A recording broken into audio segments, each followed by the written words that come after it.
Good morning. Happy Thursday. So, my message today, when you're on an airplane, for those of you that have flown, and we all haven't flown for quite a while, I got to fly over Christmas, thank God. I can't wait to get back on. When you get on the airplane, they go through a series of drills with you, and they talk about safety precautions. First, they tell you how to use a seatbelt, as if anybody doesn't know how to use that. But then they talk about when there's an emergency that an oxygen mask might come down. And they say if you're with a child, you're supposed to do what? Do they tell you you're supposed to put the child's mask on first and then put on your mask? No. They tell you to put your mask on first and then put on your child's mask. Well, that sounds kind of selfish. Why do they tell you to do that? Because if you don't take care of yourself, then you can't take care of anybody else. My message today is to remind everybody that you gotta weed the garden in your backyard before you can start weeding everybody else's. We can get wrapped up into a situation, especially as parents, where we're doing everything for everybody else and we never take care of ourselves. If our cup is constantly empty, we have nothing to give to anybody else. One of the things I find interesting about getting to see all these speakers that I get to see all the time is they'll talk about how much time and money they spend on themselves, whether it's Dean Graciosi or Grant Cardone or Miss Kern from It Cosmetics, it doesn't matter. And even Tony Robbins. They spend large amounts of money on themselves before they spend money on anything else. They spend money on seminars, they spend money on their health, they spend money on coaching, they spend money on trainers, they spend money like crazy taking care of themselves before they do anything else for anybody else. You know, Grant Cardone says that the first $100,000 that you make of passive income should go towards you. It should go towards you going to seminars to figure out who you are, to work on your health, to work on your physical health, to work on your mental health. They big time believe in this. And as a result, they're operating at a very high level, at a very high efficiency, and are able to do a lot for a lot of other people. But they don't try to help out anybody else until they take care of themselves first. So my message today, are you taking care of yourself first? You can't run around and take care of anybody else until you've got your own crap together. Are you taking, do you put money into coaching? Do you put money into seminars? Are you taking care of your health? Are you taking care of your rest and your exercise and all of those things? And are you getting coaches to help you out, to help with those things? It always amazes me when you're a significant athlete, let's say you're Phil Mickelson.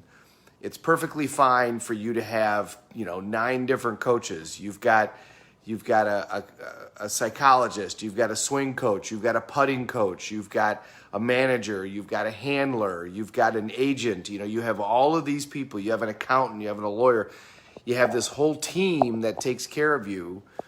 But yet, if you want to be significantly successful in life, people don't consider themselves worthy of having a team. They don't consider themselves worthy of having coaches and mentors and doing all that. You're supposed to just figure it out on your own. Well, I'll read a book once and then I'll have all the answers. Okay? No. If you're going to perform at a high level for your kids, if you're going to perform at a high level at your job, then you need help. You need coaches, you need people around you to help you do all of those things. We cannot see our own swing. And that's why we need people to help us and look at it. And whether that's a therapist or a psychiatrist or just a counselor or it's a life coach, if you do get a life coach, make sure you get one that's actually certified and actually has experience and can actually give you references.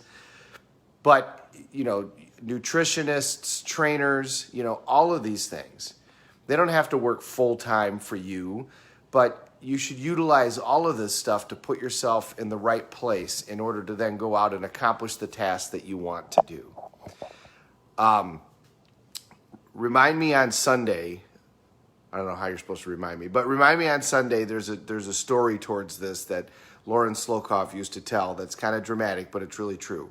But at the end of the day, for today, I want you just to think about how much time do you spend taking care of yourself and sharpening the saw. How much time do you spend making sure that you're getting the information that you should get, spending time on yourself, reflecting on your future, reflecting on your life, taking care of your health, taking care of your mental health, taking care of all of those things so that you can go out and do the stuff that you want to do.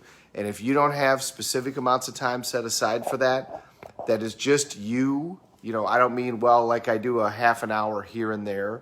Like I'm talking about, time away where it's just you figuring out where you're going, what are you doing. Bill Gates used to go away to a cabin for 2 weeks. He still does. Goes away to a cabin for 2 weeks where it's just him, and he reads books and he meditates. And he was doing that at the very beginning when it was not easy. He didn't have the time and he didn't have the money, but he knew that it was important to get to pull back and look at the big picture and figure out what it was that he was really going to do with his life. So here's a pattern. Significantly successful people do this. So if you want to be successful in any way in your life, then you got to do this. You got to set aside time just for you. Even if you're just reading books and you're meditating and you're taking it easy, there's got to be time to reflect, and it needs to be time set aside specifically just for you. Schedule your calendar. Remember, you're creating your own life. You don't want to become part of somebody else's plan for theirs. Hope that makes sense. Have a great Thursday, everybody. Thank you very much for watching. We're all in this together. Let's take care of each other.